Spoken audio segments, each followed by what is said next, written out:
What's up, everybody? Welcome back to the channel. Okay, so I've got a hell of a video for you guys today. I've got this fiery clip coming from Donald Trump. He had a meeting with President Zelensky, if you will. But before we get into that, I want to show you guys the specter of propaganda, the specter of evil in this country, the absolute just insanity that comes out of MSNBC. And this is a very good clip to show you guys just exactly how propaganda is propagated in this country. And this is exactly how it goes. Check this out, y'all. The next great question asked at the press conference today was asked by a British reporter who unfortunately was just there for the day and won't be around to ask any more questions of Donald Trump. Mr. President, tomorrow you're seeing President Zelensky to sign this deal on minerals and energy that could be hugely important to the United States. Will you take the opportunity to apologize to him for calling him a dictator while praising Vladimir Putin, who is a dictator? Needless to say, Donald Trump simply did not answer Robert Peston's question. He just said, I think we're going to have a very good meeting tomorrow. That's what happens when a cowardly person is confronted with the truth. Donald Trump all but melted in reaction to the dictator question. Are you going to apologize for calling him a dictator while praising Vladimir Putin, who is a dictator? Donald Trump delivered the functional equivalent of speechlessness, because Donald Trump proves in moments like that he does not have the courage of his convictions, because he has no convictions except the 34 convictions he earned in a Manhattan courtroom last year. Donald Trump doesn't believe. That right there, folks, is how you know you're being propagandized in this country. Like, these people, they just expect us to take your word for it. You're not going to show his actual response after a question of that. Like, no, I probably wouldn't answer that either. I'd probably tell that dude to sit down and shut up. What are you talking about praising Putin? I haven't ever heard Trump praise Putin. He might call him a smart guy, but that's not praise, right? He may call him a tough, president. That's not praise, for crying out loud. It's absurd what these people do. We're just supposed to take his word for it, and then he goes to insult the hell out of Donald Trump. But the reason I showed that clip is, a couple reasons, just to show how you're being propagandized. When somebody shows you a clip of something somebody says and they only show you a little snippet, it should be incumbent upon you to go and find the full clip. I mean, that's how we get things like the good people on both sides hoax. I mean, come to find out, that the media fooled a lot of people with that, because they, selectively edited that clip out. Selectively edited what Donald Trump said and then call him a racist. Oh, he's praising neo-Nazis and all this and that. Oh, he's praising Putin, blah, blah, blah, blah, blah. And he calls Putin a bad guy all the time, right? However, another reason I ran that clip is because we've got that meeting between Zelensky and Donald Trump, and it was spectacular in my opinion. Check this out, y'all. About the kind of diplomacy that's going to end the destruction of your country. Yes, but if Mr. President, with respect, I think it's disrespectful for you to come into the Oval Office and try to litigate this in front of the American media. Right now, you guys are going around and forcing conscripts to the front lines because you have manpower problems. You should be thanking the president for trying to bring it into this conflict. Have you ever been to Ukraine? That you say what problems we have? I have been to. Come once. I've actually watched and seen the stories, and I know what happens is you bring them on a propaganda tour, Mr. President. Do you disagree that you've had problems bringing people into your military? And do you think that it's respectful to come to the Oval Office of the United States of America and attack the administration that is trying to prevent the destruction of your country? A lot of questions. Let's start from the beginning. Sure. First of all, during the war, everybody has problems, even you, but you have nice ocean and don't feel now, but you will feel it in the future. God bless. You don't know that. God bless. God bless. You will not have war. Don't tell us what we're going to feel. We're trying to solve a problem. Don't tell us what we're going to feel. I'm not telling you. Because you're in no position to dictate that. That's exactly what you're doing. You're in no position to dictate what we're going to feel. We're going to feel very good. Feel influence. We're going to feel very good and very strong. You will feel influence. You're right now not in a very good position. You've allowed yourself to be in a very bad position, and he happens to be right about it. From the very beginning of the war. You're not in a good position. You don't have the cards right now. With us, you start having Not playing cards. Right now, you don't. I'm very You're playing serious, cards. Mr. President. You're I'm playing very cards. serious. You're I'm gambling the with the president lives of anymore. millions of people. You think- You're gambling with World War III. what you're You're speaking gambling about? with What are you World speaking War about? III. And what you're doing is very disrespectful to the country, this country. I'm that's with back all to respect to you. you. Far more than a lot of people said Very they respect. should have. Have you said thank you once? This A lot entire of meeting? times. No, in this Even entire meeting, today. have you said thank Even you? today. You went to Pennsylvania and campaigned for the opposition in October. Offer some words of appreciation for the United States of America and the president who's trying to save your country. Please, you think that if you will speak very loudly about the war, you He's can... not speaking loudly. He's not He- speaking loudly. Your country's Can I- in big can I- trouble. can I Wait a answer? minute. No, Can you've I done a answer? lot of talking. Your country is in big trouble. I know. You're not winning. I know. You're not winning this.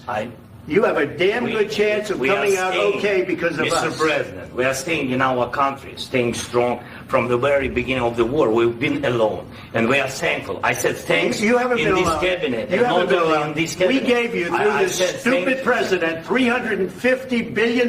You voted we gave for you your military president. equipment. You and your voted men for are your brave, president. but they had to use our military. What about If you didn't have You our invited military me- equipment, you invited if me you to didn't speak- have our military equipment, this war would have been over in 2 weeks. In 3 okay? days, I heard it from Putin. In 3 days, this is something Maybe new. less. In 2 weeks, of course, yes. It's going to be a very hard thing to do business like this. I tell you. Now, if I'm being completely honest right there, if we're talking diplomacy, yeah, that was an absolute disaster, if you will. But you know what?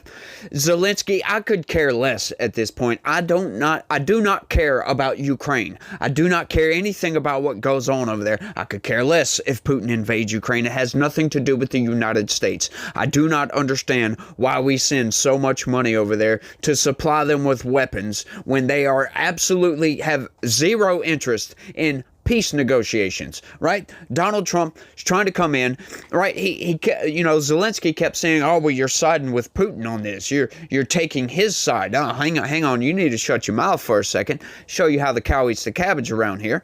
Hey, hang on just a second. You want to talk some crap?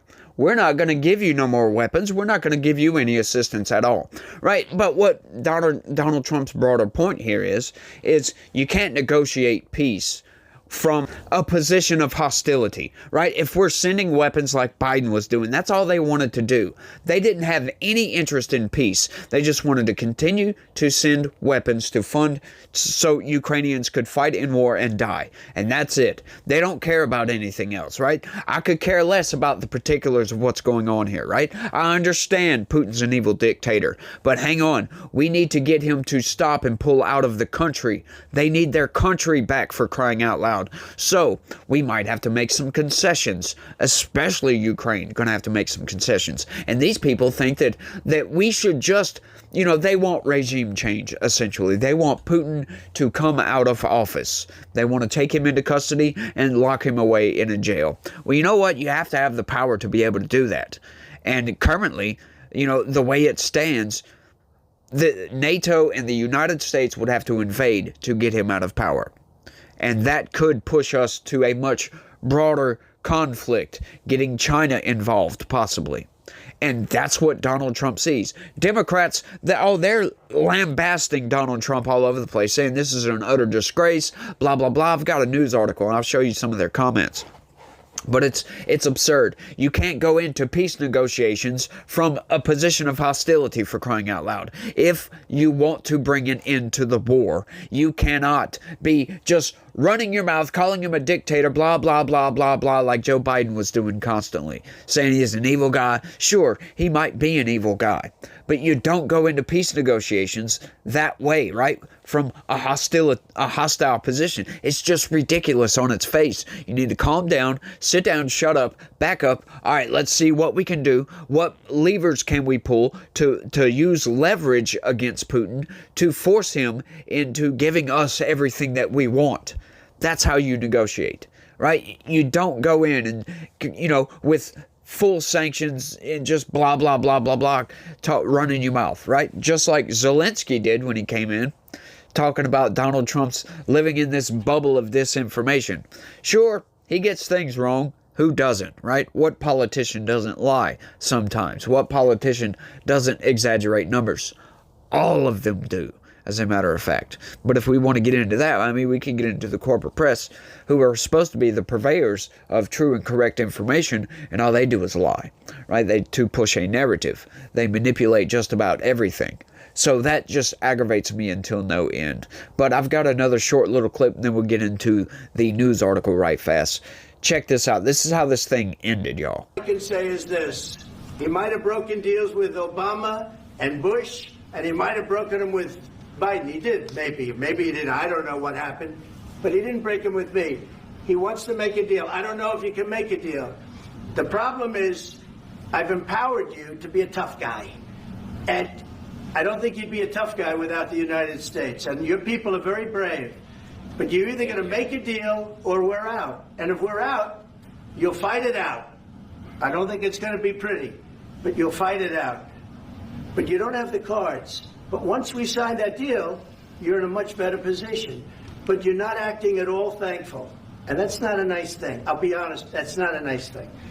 All right, I think we've seen enough. What do you think? I mean, that's exactly what I'm talking about right there. Trump demands respect. You give the man the respect that he deserves. He's the president of the United States, for crying out loud. But essentially what Zelensky was arguing here is, okay, so, you know, in 2019, they had a ceasefire from 2014, which, by the way, in all transparency, Trump got wrong, because Trump said, no, 2015. And Zelensky was like, no, it was 2014. Then J.D. Vance came in and said, no, it was 2014 when Putin invaded Crimea. They call it an invasion, but hang on, Russia kind of had a base already on Crimea, so it wasn't necessarily an invasion. It was more like, you know, the soldiers at the base came out of the base, essentially. It wasn't really a full-on invasion, but, you know, that's neither here nor there. They did eventually get more troops to come in, and they're occupying that whole area. So, but it initially started by that base, that naval port. The soldiers just came out, and it was a whole thing, right? But Zelensky was right. So all that happened. They signed a ceasefire agreement, right? And Putin obviously didn't honor that. Well, you know what? They were discussing NATO membership for Ukraine. I mean, that was one of the triggering actions that took place that caused, right? But once again, like I've always postulated for a good while, is that he wants that land bridge, right? Doesn't give him the right to do it, of course. He's still not a good guy for doing so, but we can see that's what he wants. So how do we get that away from him? That's the point, right? We've got to come in and negotiate that land back to Ukraine, right? Now, Zelensky, he wants everything back. Well, at this point, there's no legal way to force Putin off of Crimea. I don't think there's going to be any legal way of forcing Putin out of the Donbass region, you know, the southeastern region of Ukraine. So you've got to negotiate this away. There's no legal mechanisms that we can use to push Putin out, essentially, right? I just don't see it. I see that we need to bring an end to the war. They need to hurry up and put a ceasefire in place to get all this done. But Donald Trump's right. You can't come in talking crap on us, trying to make us feel bad because Putin invaded, trying to force us to give you money and weapons and all this other nonsense. You know, that's not how peace negotiations work, my guy, right? You got to come in, you got to be respectful, at least be thankful for this. Sure, he's thanked us several times. That was the Biden administration, but, you know, in that other clip, J.D. Vance brings up a good point. He did go and campaign for Joe Biden, as a matter of fact, in Pittsburgh. It was absurd, right? What the hell was he doing over here in the first place? And I know how people feel. A lot of people will come in and say, oh, well, Putin's evil and blah, blah, blah, blah, blah. But, you know, I really don't care about none of that. Sure, but you still have to deal with the guy, right? He's invaded this part, right? They've already started making you know, infrastructure. They first started building the houses and infrastructure and all this other nonsense. So it's going to be really hard to root him out. But I did say I had an article for you guys, and I'm trying to rush my speaking so I can get to it. So let's get into that right quick. As a matter of fact, it was a news article talking about this very thing. So let's get into it and see how the corporate press pushes the narrative, because, oh my God, they do. Check this out. Democrats on Friday swiftly attacked President Trump and Vice President Vance over their hostile handling of an Oval Office meeting with Ukrainian leader Volodymyr Zelensky that devolved into a shouting match between the three. Taking to social media, House and Senate members lambasted Trump and Vance for seeming to align with Russian President Vladimir Putin in discussing how the U.S. would broker an end to Moscow's invasion of Ukraine. You gotta love that. You see, they took the Zelensky line of attack. Oh, well, they're aligning with Russia on this. Like, no, we're trying to make a peace negotiation here. You can't be running your mouth about the guy you're about to go have peace negotiations with. It makes no logical sense. These people are idiots. They just want to talk crap about Trump and push a freaking narrative. Trump's evil. Oh, he's in the pocket of Putin over here. But none of it makes any sense at all, because there's zero evidence that Donald Trump is in the pocket of Putin. Zero evidence whatsoever. Like, they've never provided any evidence. As a matter of fact, there's been a mountain of evidence to the contrary on that. As a matter of fact, the question and answer session with media took a rancorous turn after Zelensky questioned Vance about what diplomacy meant with Russia, given Moscow's track record of breaking ceasefire agreements. Yeah, we already talked about that. Vance called Zelensky disrespectful for trying to litigate the conflict in public, and soon Trump also began railing against Zelensky's alleged lack of gratitude for U.S. support. While Trump allies cheered the president's performance, Democrats and a handful of Republicans said Putin was the big winner of the day. Yeah, and it was Republicans like Lindsey Graham, right? The good old rhino you can always count on to start or, defend war all over the place, right? These people, all they want to do is push warmongering, just talking points, and that's all they do, because they want to fund the military-industrial complex. And what we're trying to do right now is dismantle some of this wasteful spending in the government. So at this current moment, yeah, we're not trying to spend, $95 billion on Ukraine, $100 billion, $20 billion on Israel and all that nonsense. Our leaders acting like ventriloquist dummies for Putin. Disgusting, Senator Sheldon Whitehouse wrote on social platform X alongside a clip of the exchange at the White House. What an utter embarrassment for America. The whole sad scene, Senator Chris Murphy wrote alongside a separate video of Trump and Zelensky arguing. Rep. Eric Swalwell, the guy who slept with a Chinese spy when he was, I think, San Francisco mayor or something like that. He was working at the state level or city level. Praised Zelensky, who said, went into the Oval Office and stood up to Russia's best negotiators, right? These people, once again, they know better than this. They know that you can't go into peace negotiations unless they really are just that stupid and think that you can just run your mouth constantly on social media about somebody and then go into peace negotiations and work out some sort of a deal with somebody. Do you think they're going to want to negotiate?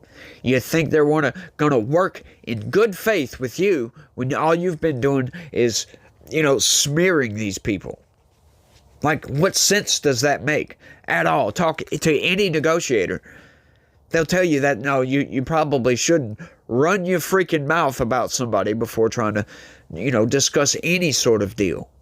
It's ridiculous, y'all. But these people, once again, they know better. They're just trying to push a narrative once again. So I don't think Trump's campaign promise of ending that war in 24 hours, that's already passed. But we kind of knew that he really didn't mean exactly 24 hours. Trump is one of these people that exaggerate numbers heavily, like saying, we've sent $350 billion to Ukraine. No, it hasn't been quite that much. It's been like $177 billion or something like that total that we've allocated. We haven't sent all that money, but we've allocated about that much over several bills to send to Ukraine, and which, bullets, weapons, and, we basically been subsidizing Ukraine for a while now, ever since that war started. Since before that war started, as a matter of fact, we've been shipping them weapons and all kinds of crap, y'all. It's just ridiculous. And I don't think we should be doing that, right? America first is, let's fix our country first before we start trying to fix other countries. Right? That's one of the, first principles, if you will. Make sure you clean up around your own house before you go start trying to clean up somebody else's house. In other words, people that live in glass houses should not throw stones because you might risk cracking a window. And if you live in a glass house, yeah, that means your house is going to be open to the outside. And yeah, we generally don't want our houses just being wide open. And Trump defended Putin in what he claimed was a phony witch hunt around Russian interference in the 2016 presidential election, harkening back to the 2018 press conference in which Trump appeared to side with Putin over U.S. intelligence agencies. Yeah, once again, y'all, Donald Trump brought up the Russian collusion hoax. That's what they're talking about, really?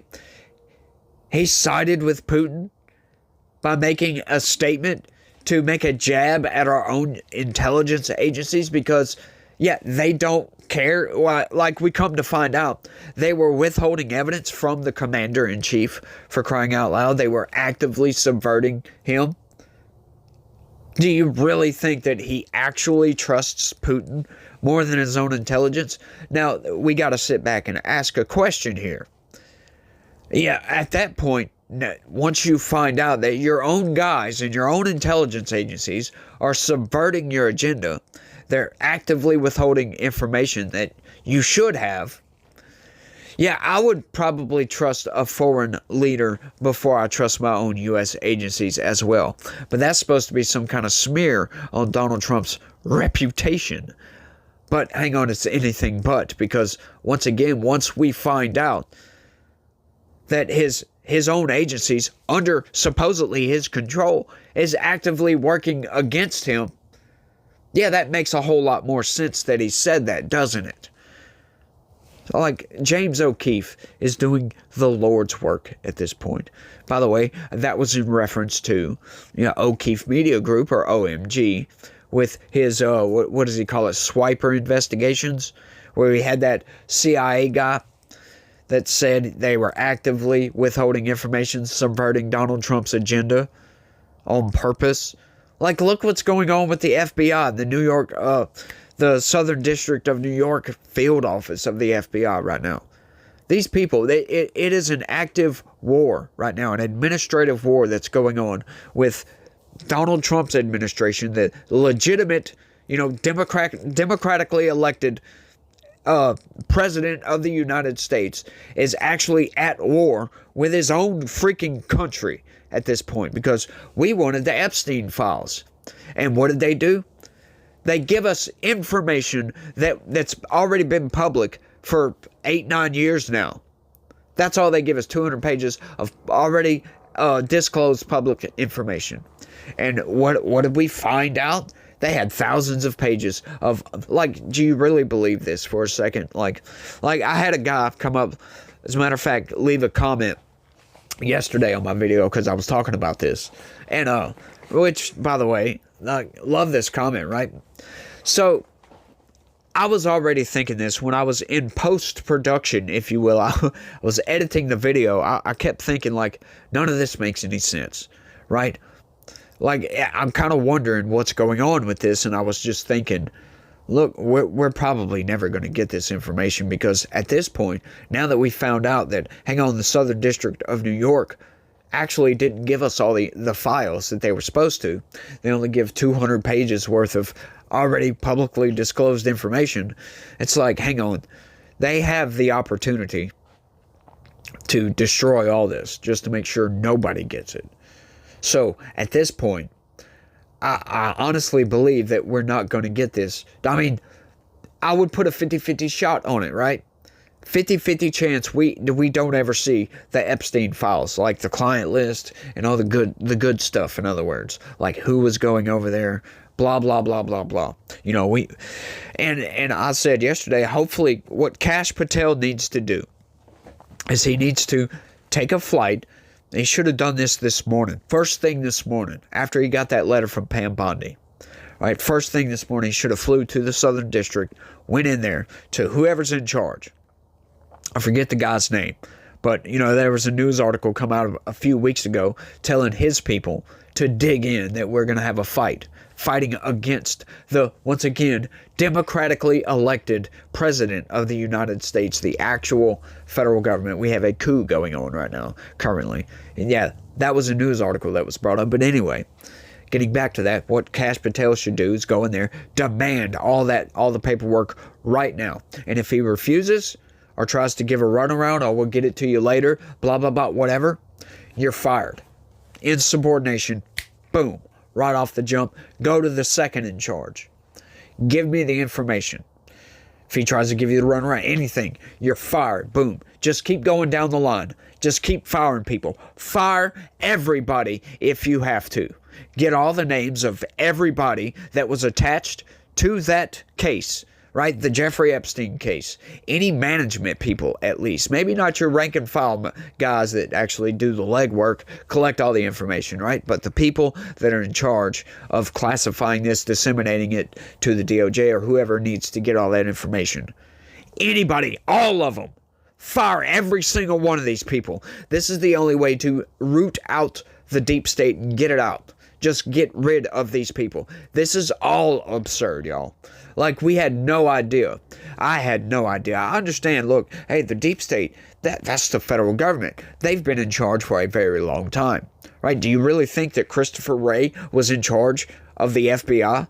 Absolutely not. Do you think James Comey was in charge of the FBI? Absolutely not. Do you think any of these directors have been in charge, right? Do you think that Kristi Noem is in charge of the Department of Homeland Security? Absolutely not. Maybe not even at the Department of Homeland Security, but like Tulsi Gabbard, do you think she's actually in charge of all of the intelligence agencies? Of course not. We have deep state apparatchiks in all of these agencies, and all of them need to be rooted out because these people think they are above the law. They do not care about the interests of you and me. They don't care about that whatsoever. They don't care. These people, it's like they're running their own private entity, their own criminal organization. Because the FBI, if you truly believe that the FBI is like the federal police force, that's not what they are. Sure, they do some law enforcement, sure. But it is run more like a mafia than it is a police force, for crying out loud, for the safety and security of the American people. If you think that's what the FBI does, you're dead wrong. They are absolutely a mafia. These people have their own agenda. They will subvert Donald Trump, subvert Kash Patel, subvert Dan Bongino, and they don't care. That is the deep state, folks. Corporate press tried to tell you the deep state was this, this weird guy, this incel dude that works for the EPA or something that comes around and tests the water, right? No, that's not the deep state. The deep state is the FBI, as a matter of fact. Not all the agents, right? Because they can't all be bad. It is absurd. I didn't mean to get harping on this for forever. Let's finish this thing out. Putin went through a hell of a lot, Trump said Friday. He was accused of all that stuff he had nothing to do with. Yeah, exactly. We know, come to find out, he was being accused of election interference and all this other stuff, the Steele dossier, all that. That was all Russian, right? The Hunter Biden laptop. Oh, that was Russia. That's their go-to. The Democrats in this country and the Rhino Republicans, that is their go-to excuse. Oh, let's blame Russia. That's just Russian disinformation. It's Russia, Russia, Russia constantly. And you wonder why they're a little bit hostile toward the United States. Most Americans think Putin's an evil dictator. Do you think he's going to be nice? Do you think he wants to play ball to end a war that he's not legally obligated to do? I'm sorry. You can make all the arguments you want to. Let's keep going. He also scolded Zelensky for placing demands on Russia's side of the peace deal, telling him, "You're not really in good position right now, and you don't have the cards right now." Yeah, we already heard that. Zelensky quickly left the White House after the shouting match, departing without holding a planned joint news conference with Trump. Trump reportedly ordered the Ukrainian team to leave. Trump then took to social media to declare that Zelensky can come back to the White House when he is ready for peace. What does that tell you, folks? What does that right there tell you? Yeah, obviously Zelensky wants to fight to the bloody end. He wants to be this hero. Of course, that's what Democrats already believe the guy is. Zelensky is not a hero. I am sorry. The soldiers in that war, those people are not really heroes. They are fighting for survival, for crying out loud. You could call them brave, for sure. They're definitely brave. Those soldiers, I wouldn't call them heroes, though, because a hero is somebody that goes into harm's way when they don't have to. Those Ukrainian soldiers, yeah, they're forced to go fight that war. They are forced to do that. They don't have a choice. It's either that or jail, right? Heroes get into harm's way when they don't have to. Zelensky is definitely not a hero. I'm sorry, the president of a country, just because they are at war. You hear Democrats in the corporate press that constantly say, "Oh, well, they're heroes. They're standing up for themselves." Like what? No, they're fighting for their survival, for crying out loud. That's not heroic. That's a natural instinct to fight for your survival. Try telling that to some deranged leftists, though. When they can't tell the difference between man and woman, how the hell can they tell a difference between a hero and just your instincts, for crying out loud? This makes no sense. I just don't understand these people at all. I don't understand the corporate press. Like, why? Why are they pushing these narratives? For what reason? Like, do you really want sheeple in this country? Right? Because if we have the information, right? If we're an informed population, they can't get away with their schemes. Right? All this nonsense that was going on with USAID and what's going on in Medicaid, because there's a lot of fraud in Medicaid, and there's a lot that the federal government does to get you out of your money, because they know they don't even have to ask for it. They just get the money, and then they spend it on whatever the hell they want to. Donald Trump wants to bring that to an end. And the corporate press and Democrats are fighting tooth and nail to stop it. I wonder why that is. Maybe it's because they're involved in doing all this. They're definitely involved in all this. That money changes so many hands. It is absolutely absurd. What we've been finding, and that's just what we can see. Right? That's just what Elon Musk has come to find. This is all becoming so nuts. Like, I just, kind of shifting gears here, trying to get back to talking about Ukraine. I just don't know how Donald Trump is going to end this, or if he even cares after this point, because, I could care less. They're going to rail and smear Donald Trump for this. If he backs away from Ukraine, they're going to smear him into oblivion. And I fear the average everyday American that watches CNN. They're going to hear this and think that, they made a mistake voting for Trump. They're not going to know that we've been propping up a very, very corrupt nation for 3 years. For more than that, actually. We've been propping them up for a very long time. Since 2014, as a matter of fact.